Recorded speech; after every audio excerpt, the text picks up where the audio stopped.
الحمدللہ رب العالمین والصلاة والسلام علی سید المرسلین اما بعد فاعوذ باللہ من الشیطان الرجیم بسم اللہ الرحمن الرحیم الصلاة والسلام علیک یا رسول اللہ وعلی آلک واصحابک یا حبیب اللہ الصلاة والسلام علیک یا نبی اللہ وعلی آلک واصحابک یا نور اللہ۔ پیارے پیارے اسلامی بھائیوں اور مدنی چینل کے ناظرین، یوں تو دنیا میں بہت سارے جرائم، بہت سارے کرائم ہو رہے ہیں، بہت سارے پرابلمز ہیں، مگر ان جرائم کی، ان گناہوں کی، ان برائیوں کی ابتدا کب ہوئی؟ آج بات کریں گے دنیا کے اولین دور کی، کہ دنیا میں سب سے پہلا قتل کب ہوا، قتل کیا کس کا گیا، قاتل کون تھا اور مقتول کون تھا، وجہ قتل کیا تھی، the reason of murder کیا تھا۔ یہ وہ گناہ ہے جو اس زمین پر، جی ہاں کرۂ ارض پر سب سے پہلے ہونے والے گناہوں میں سے یہ ایک گناہ ہے جو کس نے کیا اور اس کی وجہ کیا بنی۔ آئیے آج قرآن پاک سے یہ دلچسپ، حیرت انگیز اور عبرتناک واقعہ سنتے ہیں۔ روئے زمین پر سب سے پہلا قاتل کون ہے، فرسٹ مرڈرر کون ہے؟ وہ ہے قابیل۔ سب سے پہلا مقتول کون ہے جس کو قتل کیا گیا؟ وہ ہے حابیل۔ قابیل اور حابیل یہ کون تھے؟ یہ حضرت آدم علیہ نبینا علیہ السلام کے بیٹے ہیں۔ ان دونوں کا واقعہ کیا ہے؟ حضرت حوا رضی اللہ تعالی عنہا حضرت آدم علیہ السلام کی زوجہ تھی۔ اس دنیا میں نسل انسانی کو بڑھانے کا کیا شاندار انتظام رب عز و جل کی قدرت سے ہوا کہ حضرت حوا رضی اللہ تعالی عنہا کا ہر حمل، ہر پریگننسی میں 2 بچے پیدا ہوتے، ایک بیٹا ایک بیٹی۔ اب چونکہ اور کوئی فیملی تو تھی نہیں کہ ان بچوں کا نکاح کسی اور فیملی کے بچوں سے کروایا جائے، تو اب نسل انسانی کو بڑھانے کا طریقہ کار یہ بنا کہ ہر حمل میں جو بیٹا بیٹی پیدا ہوتے وہ بھائی بہن قرار پاتے، اگلے حمل میں جو بیٹا بیٹی پیدا ہوتے ان کا آپس میں نکاح کرا دیا جاتا تاکہ نسل انسانی آگے بڑھے۔ اب کیا ہوا کہ اس دستور کے مطابق حضرت آدم علیہ السلام نے قابیل کا نکاح لیوزا سے کیا جو کہ حابیل کے ساتھ پیدا ہوئی تھی، اور قابیل اس پر راضی نہ ہوا کیونکہ قابیل اکلیما سے نکاح کرنا چاہتا تھا جو اسی کے ساتھ پیدا ہوئی۔ میں ذرا آسان کر دیتا ہوں، قابیل جب پیدا ہوا تو اس کے ساتھ جو لڑکی پیدا ہوئی اس کا نام تھا اکلیما۔ لیوزا پیدا ہوئی حابیل کے ساتھ، یوں یہ دونوں بھائی بہن ہو گئے، یعنی قابیل اور اکلیما بھائی بہن ہو گئے، لیوزا اور حابیل بھائی بہن ہو گئے۔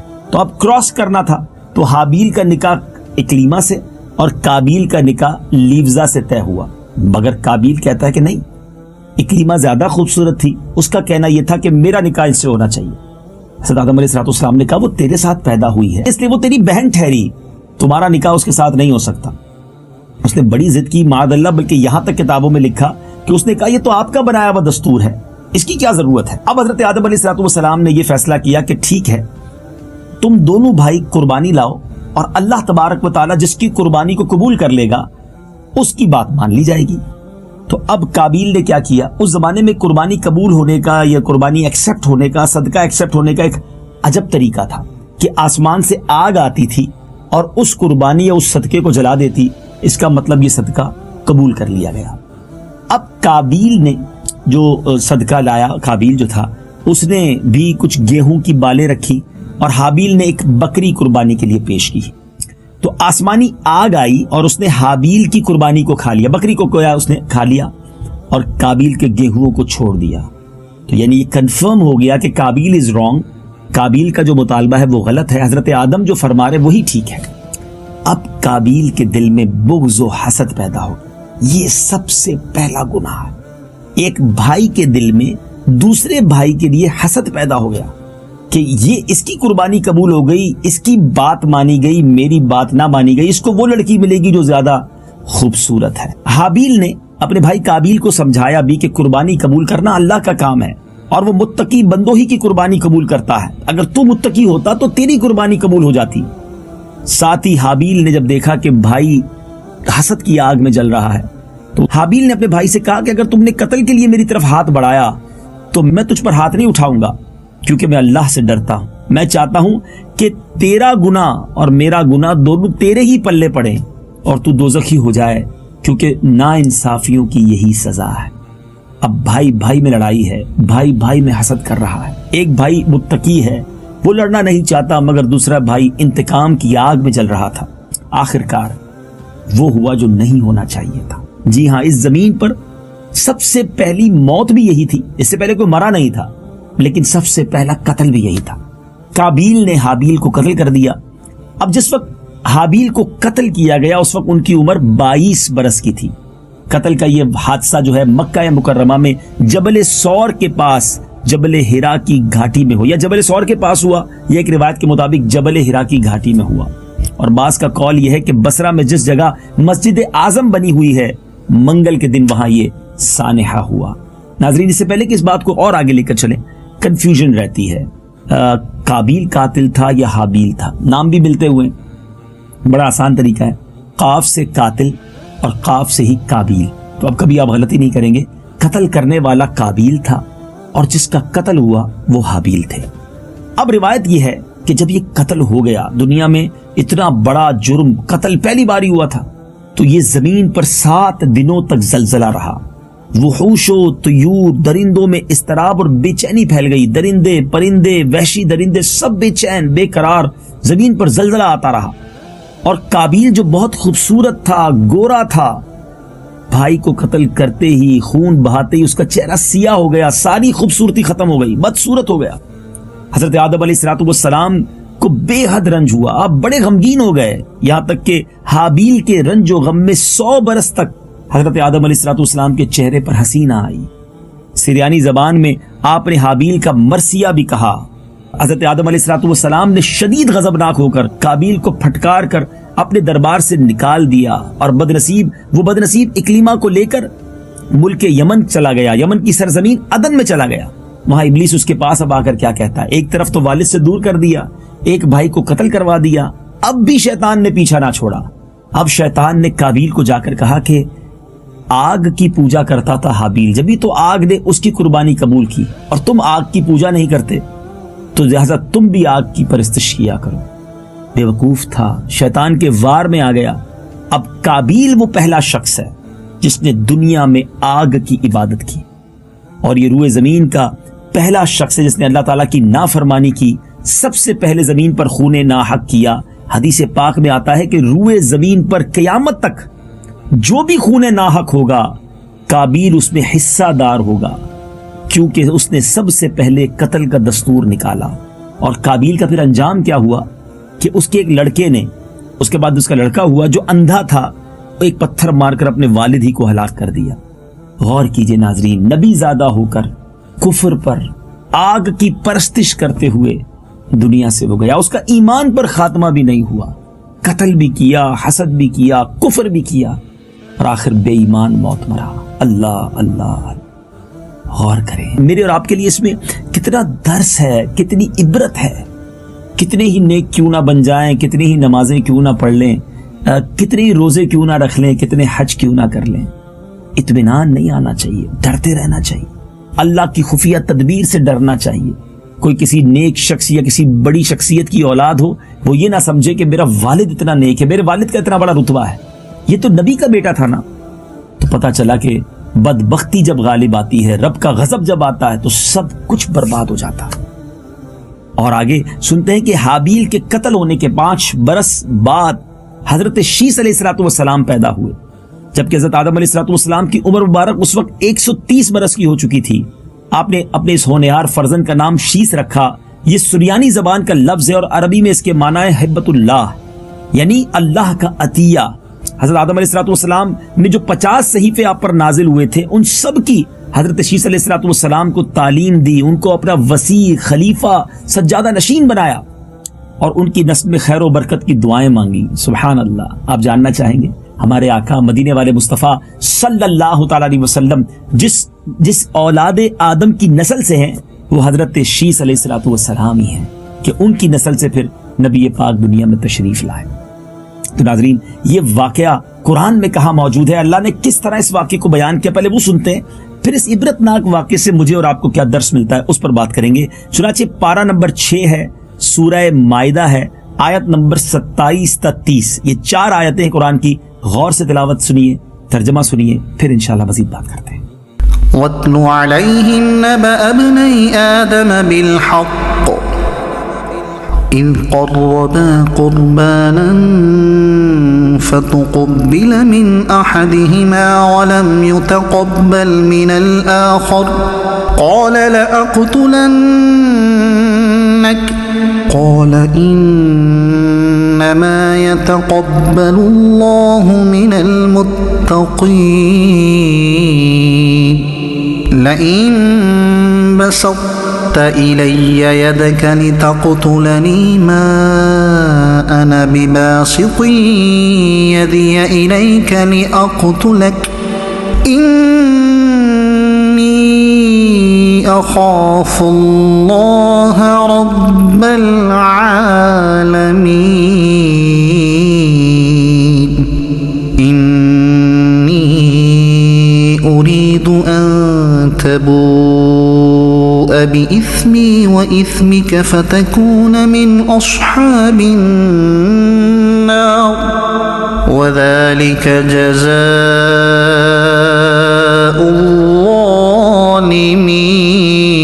الظالمين فطوعت له نفسه قتل أخيه فقتله فأصبح من الخاسرين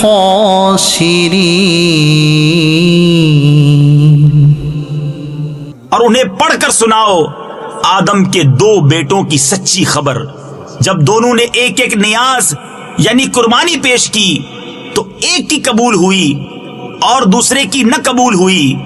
بولا قسم ہے میں تجھے قتل کر دوں گا، کہا اللہ اسی سے قبول کرتا ہے جسے ڈر ہے، بے شک اگر تو اپنا ہاتھ مجھ پر بڑھائے گا کہ مجھے قتل کرے تو میں اپنا ہاتھ تجھ پر نہ بڑھاؤں گا کہ تجھے قتل کروں، میں اللہ سے ڈرتا ہوں جو مالک سارے جہان کا۔ میں تو یہ چاہتا ہوں کہ میرا اور تیرا گناہ دونوں تیرے ہی پلے پڑے تو دوزخی ہو جائے، اور بے انصافوں کی یہی سزا ہے۔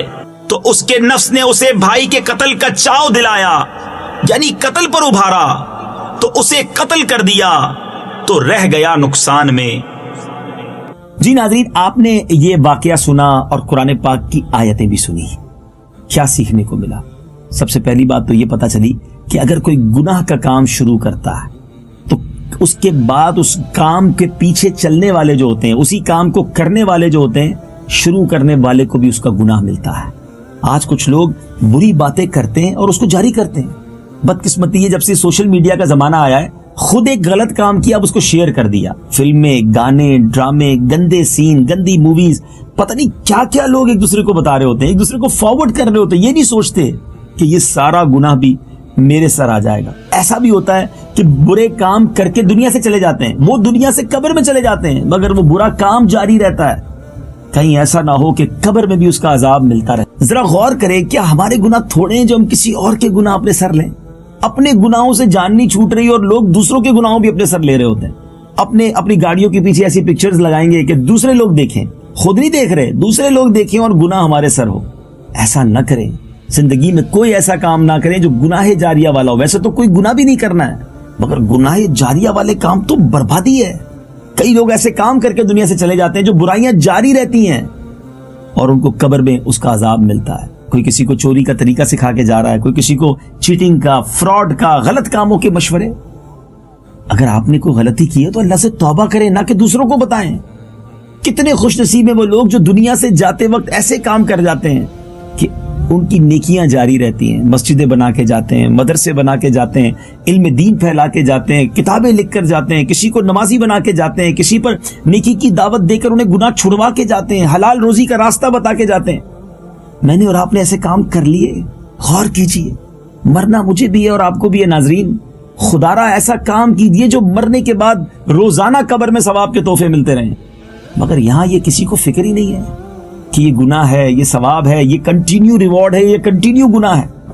اللہ کرے اس واقعے سے میں اور آپ سیکھیں۔ یہ حدیث پاک ڈرا دینے کے لیے کافی ہے کہ قیامت تک جتنے قتل ہوں گے، قتل ناحق ہوں گے، ان سب کا گناہ قابیل کو بھی ملے گا۔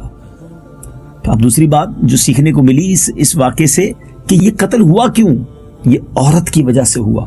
یاد رہے کہ انسان کو فتنہ عشق میں مبتلا ہونے کی رب سے پناہ مانگنی چاہیے کہ یہ جو غلط دوستیاں بنائی ہوئی ہیں، غلط فیلنگز ہیں، غلط انداز جو آج چل رہے ہیں، جس طرح یہ لڑکے لڑکیاں مل کر جس طرح یہ معاملات ہو رہے ہیں، یہ بہت خطرناک ہیں.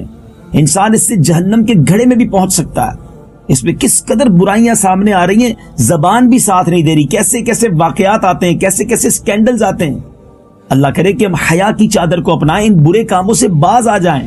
اور یہ وہ ایسا فتنہ ہے، یعنی آپ سوچتے ہیں کہ بھائی بھائی تو ایک ہی خون ہے نا، مگر بھائی نے بھائی کو قتل کر دیا عورت کے فتنے کی وجہ سے. جبھی تو یہ دعا ہے نا، اللہم انی اعوذ بک من الفتنۃ النساء، اے اللہ میں تجھ سے عورت کے فتنے سے پناہ مانگتا ہوں. اللہ مجھے اور آپ کو نفسانی خواہشات سے بچائے. اور یہ سب چیزیں ممکن ہیں اگر آنکھوں کی پہلے حفاظت ہو. یاد رہے آنکھیں جھکا کے رکھنی ہے. بے پردگی، مردوں کو بھی غلط چیزیں نہیں دیکھنی، عورتوں کو بھی پردہ اپنانا ہے. کیونکہ آنکھیں بچیں گی تو پھر دل بچے گا، اور دل بچے گا تو پھر انسان بدکاری سے بچے گا. یاد رہے پہلے آنکھ بہکتی ہے، پھر دل بہکتا ہے، اور پھر انسان گناہوں کے دلدل میں تباہ و برباد ہو جاتا ہے. اللہ ہم سب کو نفس و شیطان کے واروں سے محفوظ فرمائے. اب چلتے ہیں ایک اور اہم بات جو سیکھنے کو ملی، حسد. یہ جیلسی جو ہے نا، یہ اتنی خطرناک بیماری ہے کہ بھائی بھائی سے بھی حسد کر لیتا ہے، بہن بہن سے حسد کر لیتی ہے. آج دوستوں میں حسد ہے، اچھا رہتے بھی ساتھ ہیں، کھانا پینا بھی ساتھ ہے، مگر دل میں حسد ہے. اور حسد ایک ایسی آگ ہے جس میں بندہ دنیا میں بھی جلتا ہے اور آخرت میں بھی جلتا ہے. حسد ایک ایسی بیماری جس کے بارے میں میرے آقا علیہ الصلوۃ والسلام فرماتے ہیں، جس کا مضمون ہے حسد نیکیوں کو اس طرح کھا جاتا ہے جیسے آگ لکڑی کو کھا جاتی ہے. ذرا غور کیجئے کہ ہم کہیں حسد میں تو مبتلا نہیں ہیں، ہم کسی کی برائی میں تو دل ہمارا گرفتار نہیں ہے. حسد کی تعریف بھی سن لیں. حسد کیا ہے؟ حسد یہ ہے کہ کسی کے پاس نعمت ہو اور بندہ تمنا کرے کہ یہ چھن کر مجھے مل جائے، اگر مجھے نہ ملے تو کم از کم اس کی تباہ ہو جائے. یہی تو حسد ہے، حرام ہے. کسی کے پاس نعمت ہے اور آپ کی تمنا یہ ہے کہ یا اللہ اس کو دیا ہے مجھے بھی دے دے، یہ ٹھیک ہے، یہ اوکے ہے، مگر آپ کی نیت یہ ہو کہ اسے کیوں ملی، مجھے کیوں نہیں ملی.